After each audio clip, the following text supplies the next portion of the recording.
One of LSU's top all-time pitchers with 31 wins and 319 career strikeouts. Paul Byrd helped LSU to its first College World Series title in 1991. But he was, without a doubt, one of the smarter young men I've ever coached. On the mound, he'd always come up with a way to get the hitter out. I remember one day Paul was struggling in one of the games. I don't remember when it was, but you know, it was enough struggle to bring Skip out of the dugout. And he walked up to the mound, the way Skip does, and Paul's the nicest guy ever. He's like, "Sorry, coach, you know, I'm trying to figure this out." He goes, "Byrd, it's not your fault, Byrd, it's my fault. It's all my fault. I never should have gave you a scholarship." And it shocked me that he said that, and Paul's eyes got big, but it was a typical Skip.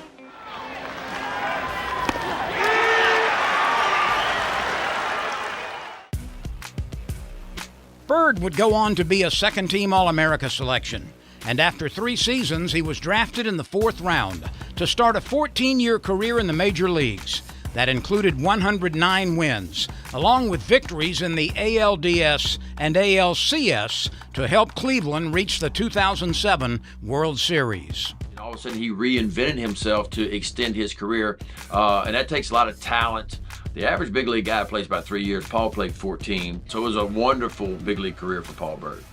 Here's the line and the double pump to David Ortiz. Swung on and missed. He struck him out. When people remember the stars of the LSU baseball era of the late 80s and early 90s, this pitcher is always mentioned. Paul was a great teammate, but he was a guy that, to me, had a great personality off the field, but was different. He had that winner mentality, and I think once he crossed that line, you knew that the game was Paul Byrd's to be had. I guarantee you Skip loved to have Paul. He was an awesome teammate, he's an awesome person, and he was a great pitcher. He's the winningest pitcher to ever pitch in the history of LSU with 17 wins in 1 season. He's a superstar. After his pitching days ended, he made new fans as an announcer for the Atlanta Braves. You get sent up to section 414 with a Labradoodle named Sophie. Tonight, we are making an announcement that this pitcher has found the strike zone in Natchitoches. Ladies and gentlemen, Louisiana Sports Hall of Famer, Paul Byrd.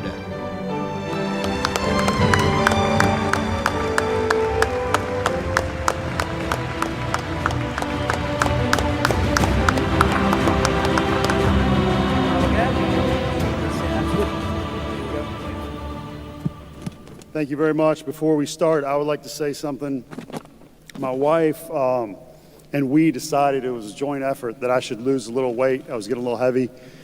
And she said, this is going to be a big night because you're going to take pictures with people. It's going to be there forever. You may be up on the wall with other people, and you want to get in shape a little bit. So I lost 15 pounds. But we've been traveling the state of Louisiana for a week. And I gained it all back. So I did look like Matt Forte before this started. And it gets worse. I got a sty in my left eye. I did see an optometrist. It's not contagious, so if I've shaken your hand, you're okay. But I'm the guy that looks like Igor for the rest of the evening. Could have maybe used that sty news about 40 seconds ago, but that's okay. We're good. We're good. It's not contagious. That's right. Because you mentioned it, how is your wife? She's doing well, thank you. My wife's recovering from septic shock, where it's a disease or your blood stops pumping, and so she's okay. She's here. We are so glad you're doing okay. Hey, look, I came into Louisiana, and my life, I don't want to say started, but it took off when I got to Louisiana. I'm here because Skip Bertman gave me the greatest speech on why I should be here. I was going to Arizona State, and he told me he needed me. There was nobody else on the recruiting trip. And that's so different from other arrogant coaches that tell you we're going to win, you can come if you want to, but we're going to do it. And he said, my program's going to fall apart if you don't come here. It wasn't true, but the guy's good, let me tell you. I'm 17 years old. I walk into the locker room after that talk, and all the lights are out, and there's a light shining on a Byrd jersey hanging from a locker. And I went back and I said, I'm coming here. And because of that, I met my wife, and I came into the state of Louisiana, and I stole the girl. She's okay. Good. That's good. So I didn't know it was going to be emotional. I want to give a shout out real quick. I'm sorry. No. Skip had a team chaplain. His name's Wayne Waddell. He drove 6 hours just to be with me for 3 hours today. We're still close. He taught me that I was more than a baseball player. It couldn't be my life. It was just something I did. And I fought against that. And I learned in the grand scheme of things, he was right. I just throw a ball past the guy that holds a stick. There's more to life. Could you please stand?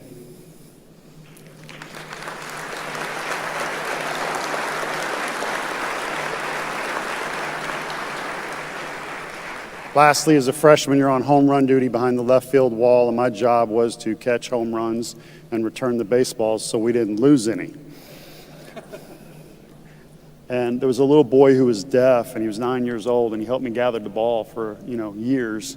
And he visited me in the big leagues, and we've maintained a strong friendship. He went to the Louisiana School of the Deaf. His name is Dustin Cotrier. He's here tonight.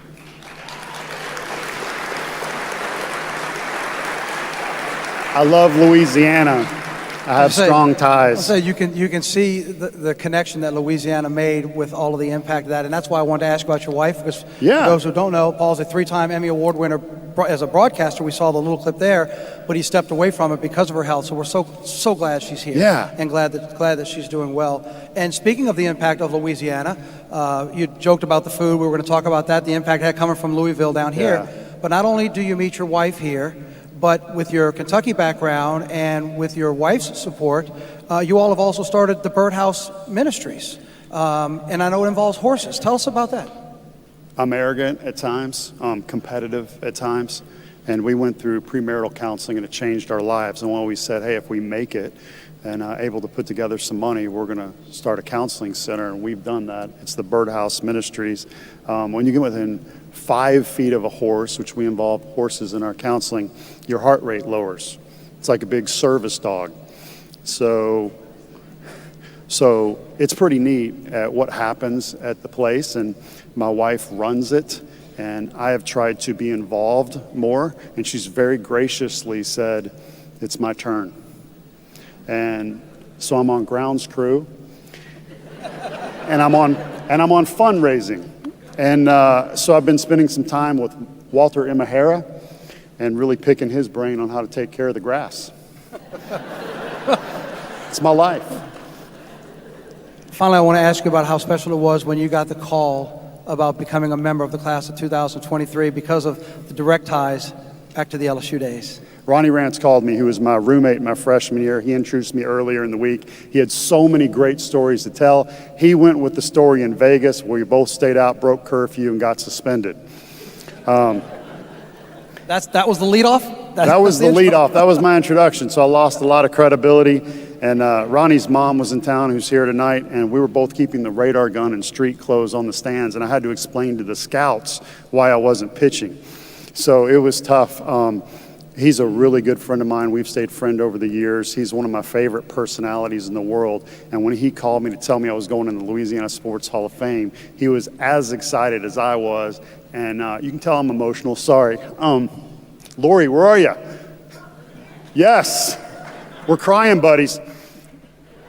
I had to pull the car over. That's how big a deal it was to me.